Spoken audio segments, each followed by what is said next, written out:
ليلك وجنة بالدجا في الليل تسريب واسأل عنا له منا قل علماء. In this week's episode of Your Local Jumu'ah, we're back at East London Mosque. Welcome to the East London Mosque, the London Muslim Centre and the Mariam Centre. These are all projects of the East London Mosque Trust. Inshallah, today you'll learn a bit about the East London Mosque and the services, the very unique services that we offer to the community, the Muslim community from all ethnic background, as well as the non-Muslim community in and around the mosque area. So where I am, welcome to the East London Mosque. So we're now at the entrance of the East London Mosque from the Fieldgate Street entrance. The Mariam Centre, a project that we accomplished only a couple of years ago at a cost of £9.5 million. And what you see behind me is the Alhambra wall. And in each tile we have a number of names, and these are the names of the people who have donated £5,000, £1,000 and more to the building of the Mariam Centre. So as you can see, we have hundreds of names of people that have actually wanted to contribute something towards building this unique centre. We're now here in front of our security office for the East London Mosque Trust. We are very unique as the only mosque in the country providing 24-hour security to the musallis and to all the visitors that come in here.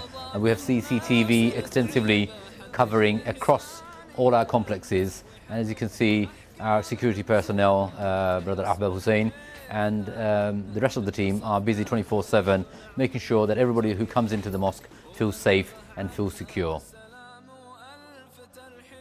Okay, so we're here now next to our very own strong room, which has a collection of all the archives pertaining to the East London Mosque and also the Muslims in the surrounding area going over 100 years. Obviously, as you know, the history of East London Mosque goes back to 1910, which is a very long time for Muslim presence here in the UK. So in November 2017, we inaugurated our strong room. We have a strong room that has records of all artifacts, records, minute books, letters that was written way back from 1910 onwards, and that was opened by the Right Honourable Sadiq Khan, the Mayor of London. One of the unique features of the East London Mosque, which you wouldn't find in any other mosques, is our beehive. As you can see behind me, and probably maybe you'll see the bees coming in and out. We actually collect our own honey from here, and we give it to dignitaries and guests visiting the East London Mosque, and it's quite a delight for them to actually taste organic, unrefined, unprocessed honey. So there you have it. A mosque with its own society, groups of bees in our very own beehive. Okay, so we're now in the visitors gallery of the East London Mosque. We are one of the very few mosques with a visitors gallery such as this. And the reason being is, as East London Mosque is a very iconic landmark in London, we have a lot of visitors. Only yesterday we had chief officers from various government departments and charities coming to see what the East London Mosque is all about, wanting to learn about the Muslim community that visit here, and also all the wonderful services that we provide to people living in and around the East London area. So the visitor centre is quite a unique feature where people can actually, as you can see from behind me, view the gallery, from the gallery view the prayer hall. And that's quite a spectacular viewing for non-Muslims who've never actually seen Muslims pray. So they can here stand and quietly observe the prayer in progress and understand what takes place in the Muslim prayer. Also, we have a section with current literature, leaflets and information about Islam and about various practices of Islam, which we give away for free.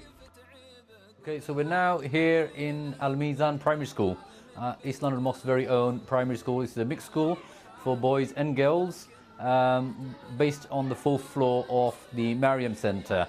The school's been running for a number of years, mashallah, and recently we had our Ofsted inspection and it came out very good. So we're very proud of the achievements from our youngsters and from the teachers and parents. Probably can hear some noises behind me. This is all the kids enjoying their Eid party that we have for them here today. As a East London Mosque, we also have a nursery and we also have a secondary. So the kids that finish off the year here, they can move on in September to our secondary school, which is adjacent to this building, which is in the London East Academy, which is in the London Muslim Centre.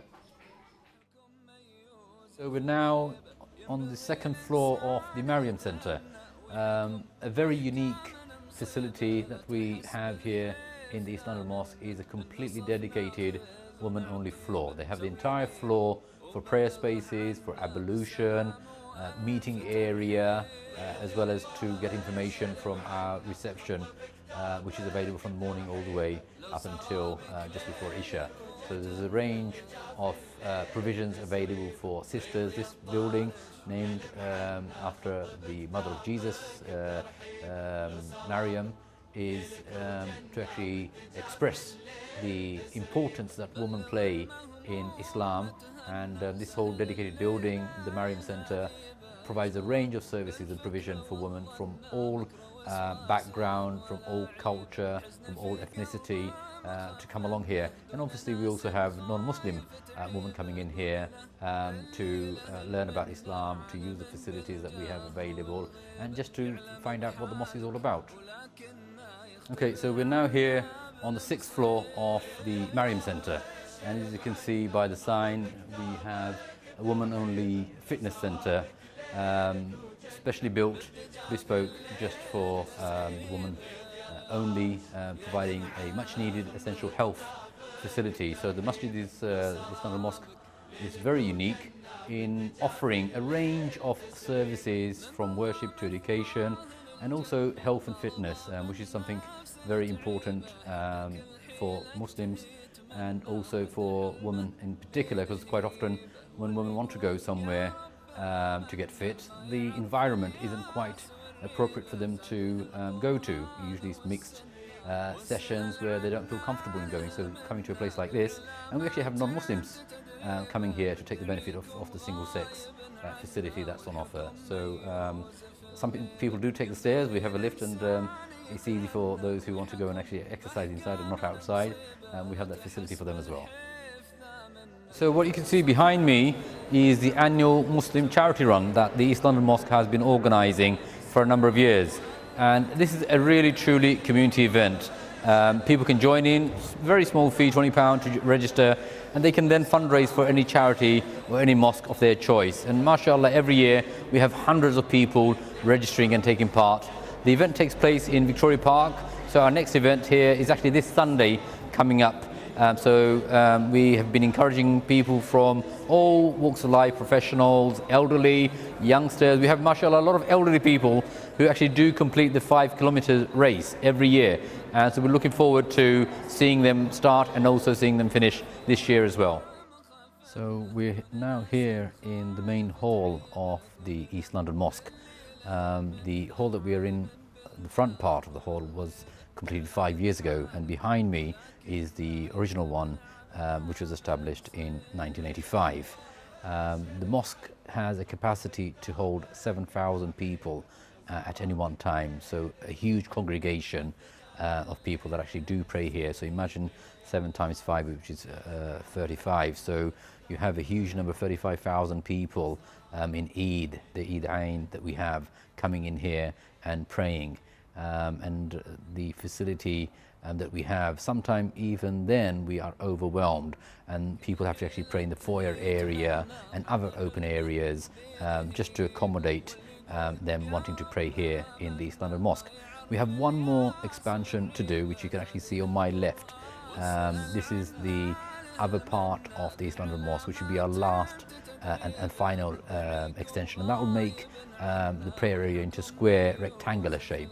At the moment, it's obviously the Mariam Centre was built after 20 years after the East London Mosque, and so it's slightly disjointed in terms of the hall, and what we want to do is get the halls together so that people can actually pray in safs, in rows, in a much more even way than they are currently. Let's go over to the main prayer hall where Sheikh Abdul Qayyum is about to start the khutbah. A Muslim always reflects, thinks, what was my whole year's activities and deeds, all these are recorded with Allah subhanahu wa ta'ala. How was this year in my life? Good number of good deeds? I should praise Allah, may Allah accept it from me. If it is other way, so much sins and good deed is very little, and I was away from Allah, I have given extended life for New Year. If Allah give me tawfiq, I should ask Allah forgiveness of the past years. All this distance I make myself from Allah, and I do renew my commitment. I'll come forward to Allah subhanahu wa ta'ala. And then this year, if you look into the history or whole year's calendar, what happened to this ummah, individually, personally? The ummah suffered a lot. Look at the situation of the Rohingya peoples, how they have been suffering. Look at the people of Uyghur Muslims. Millions of Uyghur Muslims are now almost living in prison in China. They're not allowed to go to the masjid. They're not allowed to pray. They're not allowed to fast. They're forced to eat pork. They're forced to marry their daughters to non-Muslims. Not allowed to read Quran. If Quran is found at their home, severe punishment will come to them. And very lastly, what is happening in Syria, in Idlib, which is surrounded, and all this preparation is taking place. These millions of Muslims, what will happen to them, Allah knows. May Allah save them and preserve them. Today, when we look at all these, whom we blame? Some of us may be blaming Allah, why He's not helping us. But Allah subhanahu wa ta'ala, He said us, even Rasulullah sallallahu alaihi wasallam warned us that very soon you'll find the people will soon summon one another to attack you, as people when eating invite others to share their dish. And the hungry people, when they are coming to eat, how they jump to the food, same way other people will come against you. Someone asked, will that be because of our small numbers at that time? Rasulullah sallallahu alaihi wasallam said, no, you will be numerous at that time, but you will be rubbish like that carried down by a wave. And Allah will take fear from you, from the breasts of your enemy, and last weekend into your hearts. Someone asked, what is wahan, the weekend, Ya Rasulullah? Then he said, love of the world and dislike of death. So love of the dunya. Dunya is very attractive to us. We compete day and night thinking about the dunya. We never think about our time will come one day to end. Akhirah, death, what is happening after death. All this will be not thinking. So this is the situation he said will come, and what is happening at the moment. So what is the way out? What is the way forward? Is there any hope for us? Rasulullah sallallahu alaihi wasallam said, "Inna ummati kal matar, mithl al matar." My ummah is like rainfall. La yudra awwaluhu khair aw akhiruhu. That where is the goodness of in this ummah, in the beginning or in the end? That means in all generation, in all time, there will be khair in this ummah if they would like to welcome this khair and goodness. Still there is a chance that we come to Allah. This goodness is still there for us. We just need to avail this opportunity and come forward to make our commitment with Allah. We are honest with Allah. We increase our iman. We come to Kitabullah Sunnat Rasulihi. We practice deen sincerely. We give priority to life after death, then the priority on the gathering of the dunya. So as Allah subhanahu wa ta'ala said, He will not Himself changing ourselves. We need to change ourselves. إِنَّ اللَّهَ لَا يُغَيِّرُ مَا بِقَوْمٍ حَتَّى يُغَيِّرُ مَا بِأَنفُسِهِمْ. Indeed, Allah will not change condition of a people until they change what is in themselves. He also said, إِن تَنْصُرُوا اللَّهَ يَنْصُرْكُمْ وَيُثَبِّتْ أَقْدَامَكُمْ. If you help Allah, Allah will help you. وَأَنْتُمْ لَا عَلَوْنَ إِن كُنْتُمْ مُؤْمِنِينَ. You will be superior if you are true believers. So this is a condition. We should be true believer of Allah subhanahu wa ta'ala.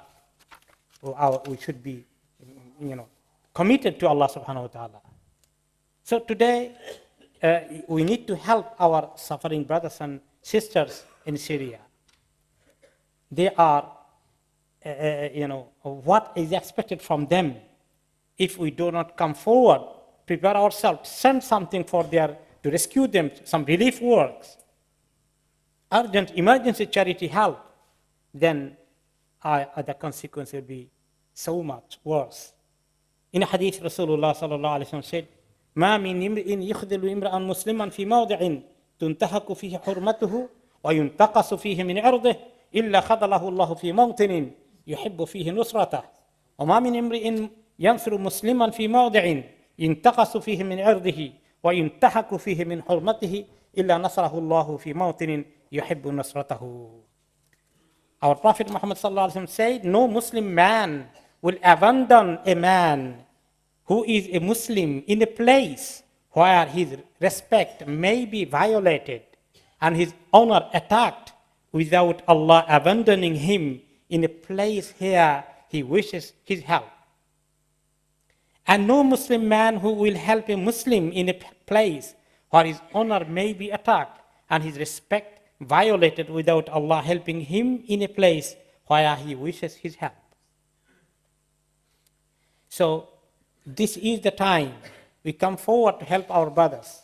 So once we do that, when we are in great need of help in the dunya and akhirah, we are facing a severe disaster in this world and hereafter, Allah subhanahu wa ta'ala will come forward to help us, to rescue us.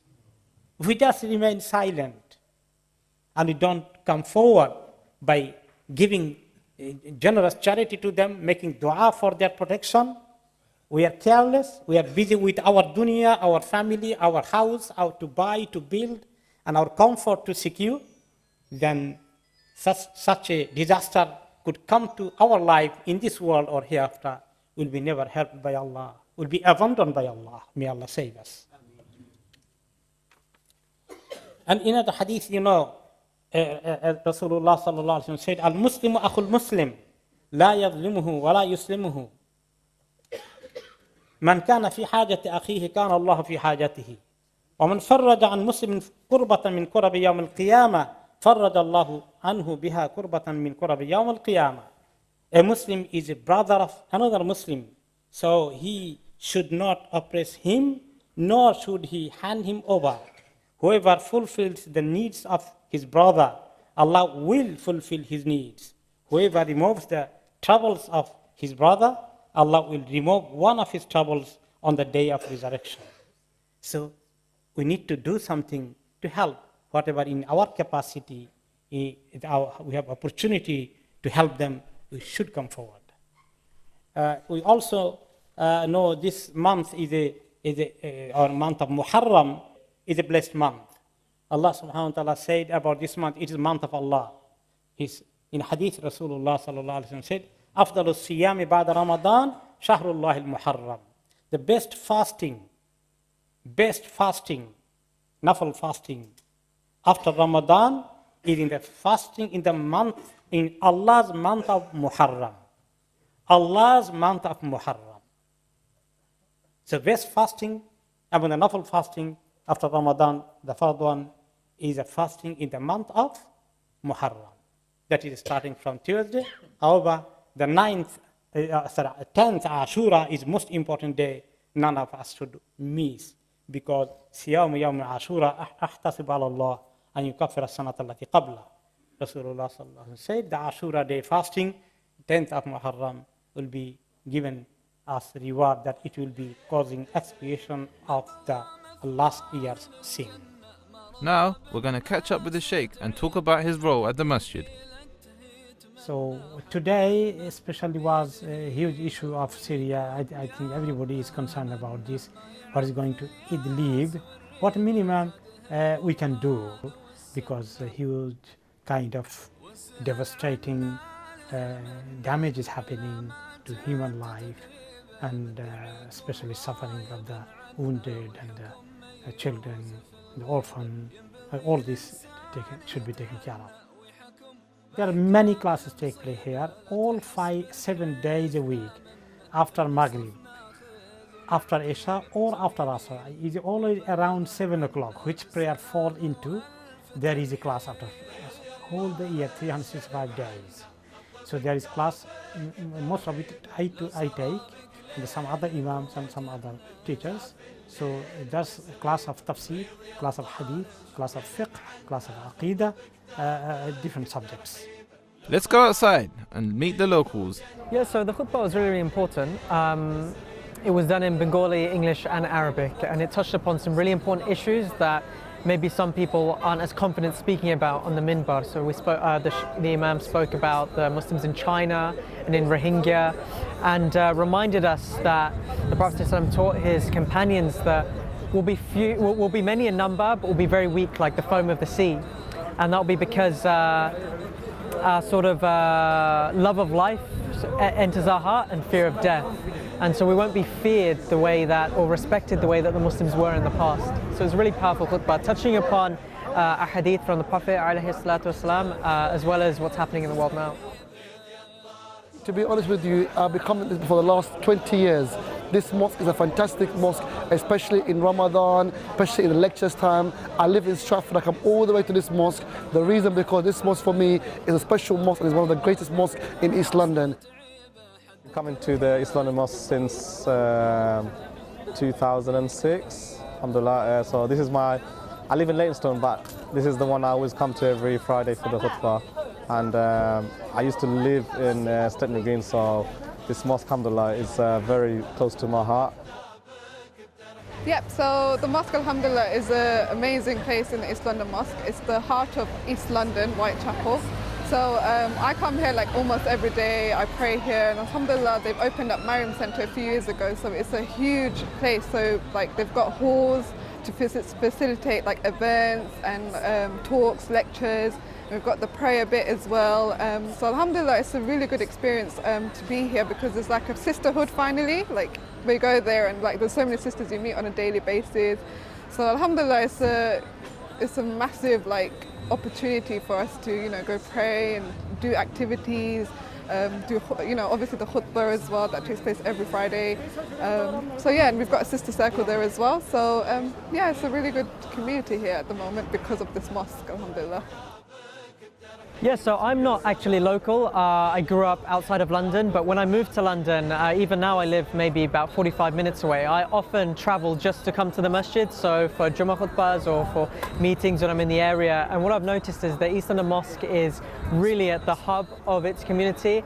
Everyone that lives or works here has a relationship with the masjid, and there's so much going on, from talks, events and services. It's more than just a place of prayer, it's a real community centre. يعلم بحالك ولكن ما يختبر عبده بالمصير بيض يطالع يلم عنا خط بكتابك بترحيبه